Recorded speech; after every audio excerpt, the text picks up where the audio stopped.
Pues apenas quedan 9 minutos para que llegue la 1 de la tarde, mediodía en Canarias. Tiempo de abrir esta mesa de Momentum, de tertulia, y hasta ahora recibimos a Mariano Valderrama, responsable de análisis macro en Intermoney. Mariano, bienvenido. Hola Eva, buenas tardes, gracias. Gracias por estar aquí. También nos acompaña Luis Catalán, CEO en Metagestión. Luis, bienvenido. Encantado, Eva, un gusto. Bueno, si os parece, para comenzar, para entrar un poco en situación, para calentar la mesa, ese momentum que no ha dejado de alimentar referencias el mercado, y hemos llegado en este año, mega año electoral, a esa gran cita que ha sido también Estados Unidos, despejada la incógnita. Ayer hablaba Powell. Bueno, momentum, Luis. Nosotros la última vez que nos vimos a primeros de octubre veníamos con unas perspectivas positivas con respecto al momentum, y las mantenemos. Creemos que la información adicional que hemos recibido en los últimos meses, últimas semanas, indican que el crecimiento se ha fortalecido, que los mercados han subido por buenas razones, y las últimas noticias, bueno, lo que ha ocurrido básicamente es que la publicación de resultados en Estados Unidos ha sido sorprendiendo al alza. Las estimaciones para el año que viene y el siguiente en Estados Unidos y en Europa han mejorado, han sido revisadas al alza y vienen con buenos crecimientos de en torno al 10%, sobre todo en Estados Unidos. Y luego la macro ha sorprendido positivamente, excepto el último dato de empleo, que estaba bastante sucio por ciertas anomalías, pero lo que hemos visto es una mejora de las sorpresas económicas medidas por el índice de Citigroup de sorpresas económicas, una mejora que viene desde julio. Y en los últimos indicadores líderes viene mostrando también una mejoría de los PMIs. Así que creemos que todo fundamenta que los mercados sigan en positivo, y bueno, el resultado electoral de Estados Unidos, que también para Estados Unidos desde luego va a ser un empujón. Luego, si no entramos en ello, Mariano, ese momentum. Yo pienso que estamos ahora mismo calibrando una información que nos sorprende un poco, ¿no?, por distintos ámbitos. Por ejemplo, personalmente pienso que los riesgos para el crecimiento son más inclinados a la baja y los riesgos para la inflación están bastante equilibrados. Que los riesgos para el crecimiento sean a la baja no significa que vayamos a tener tasas de crecimiento negativas, contracción, etcétera. Yo pienso que es verdad que la economía se está ralentizando un poco, y se está ralentizando porque aunque los bancos centrales están acometiendo el ejercicio de reducir tipos de interés, la realidad es que en este momento estamos viendo principalmente el impacto de las subidas de tipos que tuvieron lugar en el pasado, ¿no? Normalmente tú, conforme empiezas a subir tipos de interés, el efecto pleno se ve a los 18-24 meses. Y yo creo que eso es lo que estamos viendo, sobre todo, por ejemplo, en nuevos pedidos, en datos relacionados con la actividad, indicadores adelantados, como bien se ve, por ejemplo, en la agenda macro de los distintos países, ¿no? Pero bueno, hay que mirar un poco al futuro, y la realidad es que, bueno, con un ejercicio de reducción de tipos de interés y una política fiscal que sigue siendo expansiva, la realidad es que yo creo que podemos tener un próximo año bastante más positivo de lo que en un principio cabría esperar. Siempre salvando la diferencia de que cada área económica pues tiene sus particularidades, ¿no? Ahora, si os parece, vamos sobre todo situándonos a los dos lados del Atlántico siempre. Llega Trump el 20 de enero, sí, tomará posesión una segunda administración Trump. No viene de nuevas, se le conoce, ha lanzado muchas promesas que tiene que implementar, y hablabais, ¿no? Ambos candidatos se esperaba gasto público con esas promesas, un déficit, no sé, de alguna manera. ¿Cómo anticipáis ahora mismo, en un momento en el que, bueno, pues el comportamiento, ¿no?, de los volúmenes, ese déficit de Estados Unidos, esa deuda no ha dejado de crecer de manera trepidante este año? ¿Qué impacto puede tener la llegada de Trump si realmente introduce sus propuestas? Y bueno, ¿cómo veis de alguna manera esa economía de Estados Unidos? Yo creo que independientemente del candidato o el político partido que gobierna en Estados Unidos, la realidad es que es un país que se mueve hacia unos niveles de déficit bastante altos porque, bueno, ellos, si vemos los últimos datos, por ejemplo, sobre gasto público, se ve que están tratando de reducir mucho lo que viene siendo gasto discrecional, pero bueno, Estados Unidos es una economía occidental y tiene una población pues cada vez más vieja, ¿no? Eso es un problema que toda la economía, incluso hasta China, lo están sufriendo, y eso pues bueno, obliga a llevar a cabo un ejercicio de gasto público mayor. Luego otra cosa es el servicio de la deuda. Es verdad que bueno, en el medio plazo pues te puede venir bastante bien, ¿no?, la reducción de tipos de interés de la Reserva Federal. En el caso de medidas concretas de Trump, yo creo que hay que ver un poco, ¿no?, la implicación cuando se ejecuten y cuando se trasladen a la economía. Por ejemplo, la cuestión arancelaria, ¿no?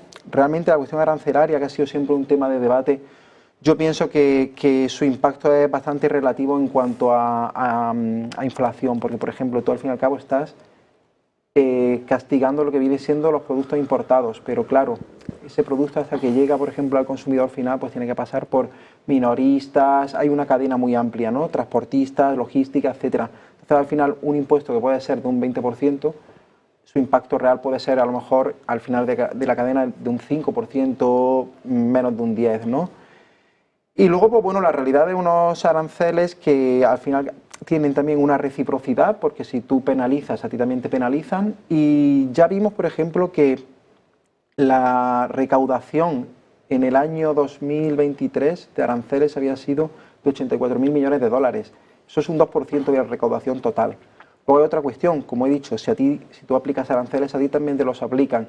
Y por ende, pues tienes que coger y proteger a esos sectores que están bastante expuestos. ¿Qué pasó también, por ejemplo, en el anterior mandato de Trump?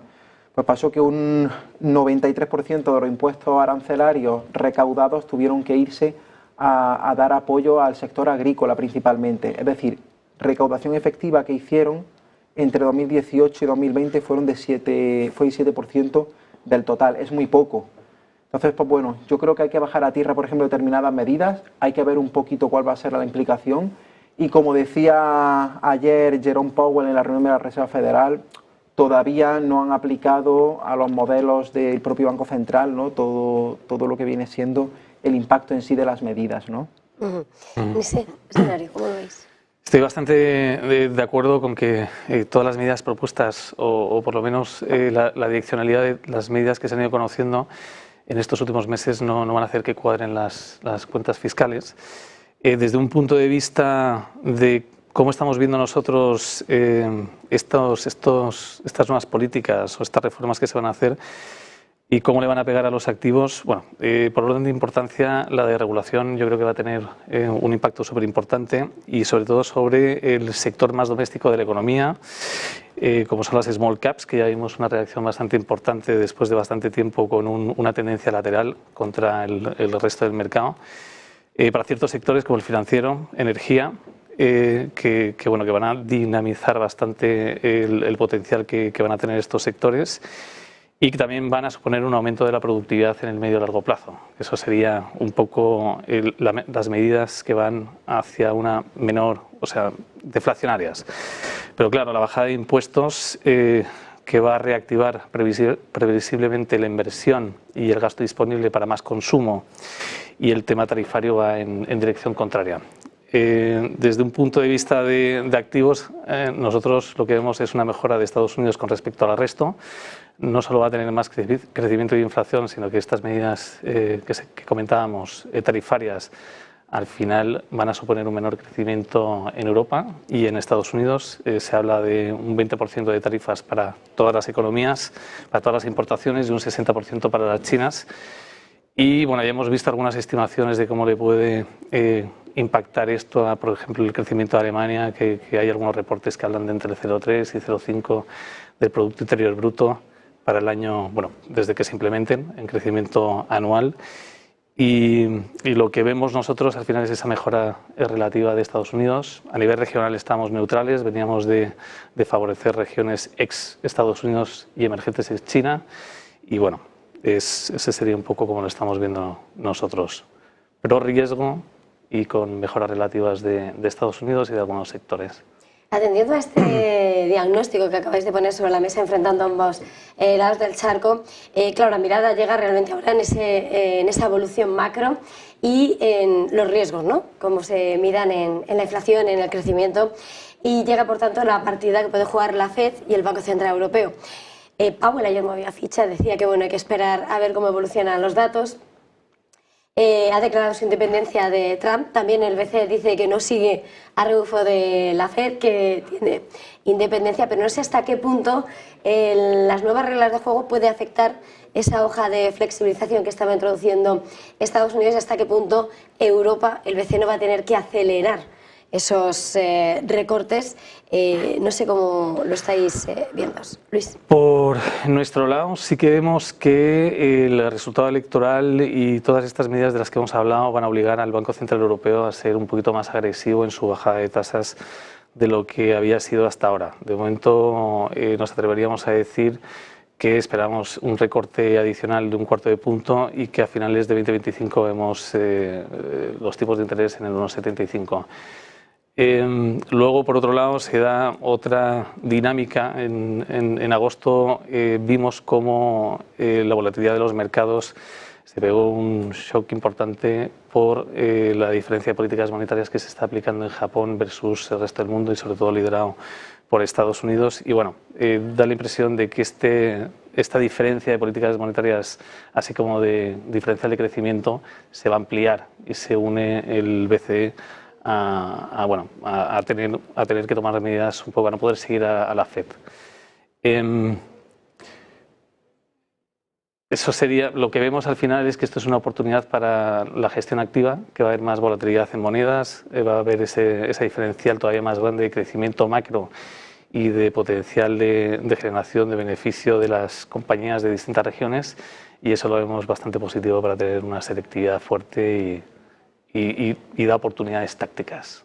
Luego vamos a buscar oportunidades mirando a la estrategia, pero antes, Mariano, quería preguntarte, mirando esa política monetaria, bueno, una pincelada también, pero sobre todo mirando a ese mercado, sin lugar a dudas, y mirando a la evolución de las distintas economías, está también lo que vaya a ser el influjo por parte de cómo responda China. Hoy hemos asistido a un nuevo movimiento para arreglar las cuentas de sus gobiernos locales, pero igual Estados Unidos se prepara, Trump, para esa política arancelaria, para ese enfrentamiento y rivalidad con China. Europa aranceles con China, pero las exportaciones de Europa, sobre todo Alemania, suspira por China. No sé, la lectura, cuál es la fotografía, hasta qué punto ahora mismo se complica, sobre todo desde el suelo de la eurozona. Vale, bueno, por partes. Estados Unidos realmente no puede sustituir plenamente a China sin generar lo que vienen siendo presiones inflacionistas totales, porque tendrías que ampliar el uso de la capacidad, ¿no? Entonces, eso es una realidad, ¿no? Y si nosotros vemos, por ejemplo, el peso que tienen las importaciones de China a Estados Unidos, si nos vamos a 20 años atrás, representaba China un 12%, y actualmente es un 17%, llegando en algunos momentos, hace 3-4 años, a ser un 20%, ¿no? Es muy difícil, ¿no? Juega un papel vital. El problema de China es que ellos, pues, tienen una serie de particularidades que a nosotros, pues, por mucha regulación que metamos, es muy complicado, ¿no? Que podamos competir. Por ejemplo, el ejercicio de electrificación que hizo en su momento la economía, el país chino, tuvo un impacto directo en la economía y en sectores como, por ejemplo, que vienen siendo los vehículos eléctricos, ¿no? Luego, por ejemplo, el papel que tiene en la cadena de producción. Un 60% de la producción de litio que se extrae en Chile va a China, y China aparte controla las principales industrias extractivas del país chileno, ¿no? Entonces, por ese lado, por ejemplo, realmente tenemos un papel que nosotros, pues, cada vez va a ser menor, sobre todo en el caso de Europa. Estados Unidos tiene más margen de actuación, pero Europa, por ejemplo, en el caso de Alemania, un 50% de los beneficios del sector de automoción dependen de China, ¿no? China, por ejemplo, representa un 8% del comercio con Alemania. Y la verdad que la falta de empuje de su demanda y el dopamiento de determinados sectores, pues, a nosotros realmente nos va a hacer bastante daño. Problema de China, que China es una economía donde hay un problema de confianza ciudadana. Es un problema que no se solventa con medidas de política monetaria y requiere realmente estímulos fiscales. Y ellos, pues, lo saben y también son conscientes de los desequilibrios que tienen. Por eso las medidas que están haciendo son con cuentagotas. Hemos hablado, has comentado tú, Eva, ¿no? El nuevo paquete de estímulos de hoy, que eran 10 billones de yuanes, si mal no recuerdo, y enfocados principalmente a aliviar la carga de deuda, refinanciación de los gobiernos locales, etcétera. Es una medida que yo creo al mercado, por ejemplo, no le parece un poco descafeinada, pero bueno, China también, por ejemplo, es consciente de que habrá de hecho un problema con Estados Unidos en cuestión arancelaria. Entonces se guarda una bala, son conscientes de que los próximos datos de actividad van a ser relativamente buenos. Y bueno, yo creo que la idea es eso, es a merced de un país que no termina de dar un paso adelante en determinados aspectos, principalmente, como he dicho, confianza de ciudadanos, y que nosotros pues vamos a estar ahí, yo creo que pasándolo mal en eso, en determinados sectores puntuales. Poco podemos hacer, pienso yo, en ese aspecto. Pasando más ahora a mirar al mercado, a las oportunidades. Decías al principio de tu intervención, si no recuerdo mal, Luis, como decía, el mercado sube por buenas razones. En ese escenario, esa estrategia, mirando la renta fija, la renta variable, ¿cómo lo veis desde Metagestión? Muy bien. Nosotros, como decía antes, vemos que el momentum va a continuar y tenemos una inclinación a mantener un posicionamiento, una estrategia procíclica, que al final se traduce en tener más renta variable que renta fija. Dentro de renta fija preferimos estar largos bonos corporativos por el carry, porque no vemos un aumento de los riesgos de default, de impago en el medio plazo por este aumento de la actividad y al final, empuje inflacionario. Y dentro de lo que son bonos soberanos, la poca posición que queremos tener ahí es con una duración corta. Luego, por el lado de renta variable, como decía, a nivel regional hemos mejorado nuestra opinión sobre Estados Unidos, que lo veíamos pues quizás que tenía menos oportunidades de expansión de múltiplos y había más oportunidades fuera de Estados Unidos, pero siempre con una opinión de que una cosa es que hubiese menos espacio y otra cosa es que lo hubiésemos caro sin justificación. Como decía antes, Estados Unidos cotiza con una prima y el mercado va a seguir pagando esa prima porque al final es una economía más dinámica y que con estas últimas noticias de las que hemos estado conversando pues va a estar con un mayor crecimiento. Y luego, sí, en términos sectoriales, seguimos impulsando o con una mejor perspectiva del sector financiero. Como decía, creemos que las perspectivas del sector energía también son buenas. Nos gusta combinar todo eso con un posicionamiento en el sector salud, sobre todo en algunos grupos industriales que son un poquito más defensivos, pero también con capacidad de crecer sus beneficios. Y Small Cap, como comentaba antes, lleva una serie de años el índice Equally Weighted y el Small Cap sufriendo por el gran performance que ha tenido estas grandes empresas del sector tecnológico, las 7 magníficas. Y bueno, creemos que se viene una etapa donde van a tener un contexto más mejor en términos relativos.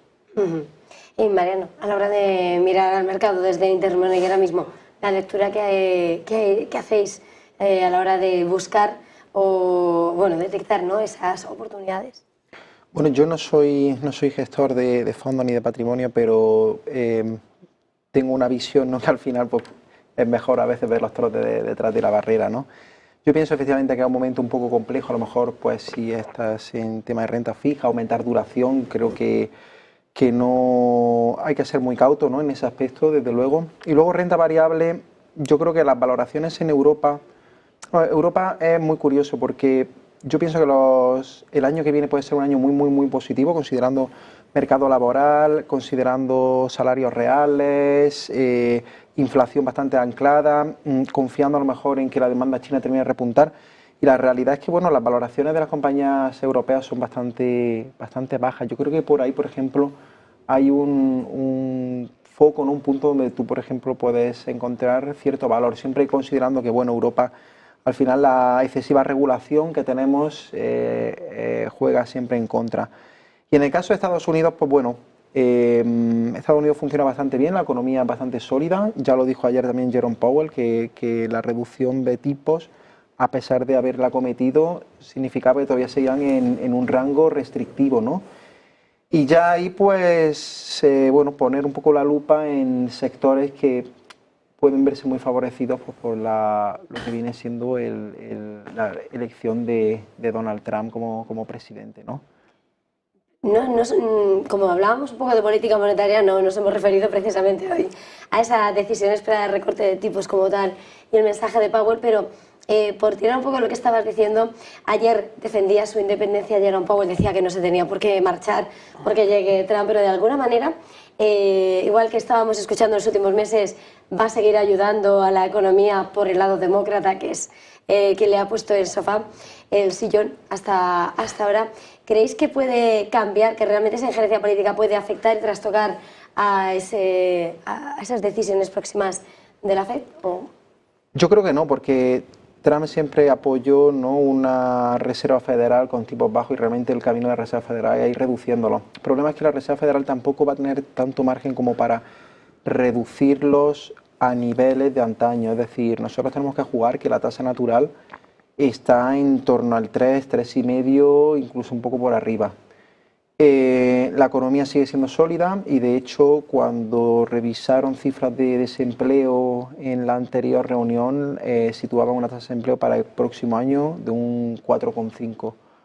Eso es un porcentaje bastante reducido y juega a favor del consumo. El problema que tiene Estados Unidos es que lo hemos visto de cara un poco a las elecciones, es que hay un sector poblacional que tiene mucho poder adquisitivo y continúa tirando del consumo y de la economía en sí, pero luego sí es verdad que hay otro sector que está muy presionado por lo que viene siendo las presiones inflacionistas. Luego también podemos tener a lo mejor un efecto muy positivo de cara a haber salvado la incertidumbre sobre quién gobernará Estados Unidos. Es muy interesante porque hay una encuesta que realiza la Reserva Federal de Atlanta y apuntaba a que dentro de los industriales que se había encuestado un 45% había pospuesto, retrasado o cancelado sus intenciones de expansión e inversión hasta que no se supiese quién iba a gobernar el país, ¿no? Entonces yo creo que por ese lado puedes tener incluso un impulso en consumo e inversión para los próximos años, una vez que ya se ha desvelado, ¿no?, esa duda, ¿no? Y bueno, la idea está, pienso yo, considerando que la inflación está relativamente controlada, pero el mercado laboral ha aliviado, pero sigue siendo fuerte, una Reserva Federal que empieza a cometer recortes de tipos de 25 puntos básicos y con un carácter trimestral.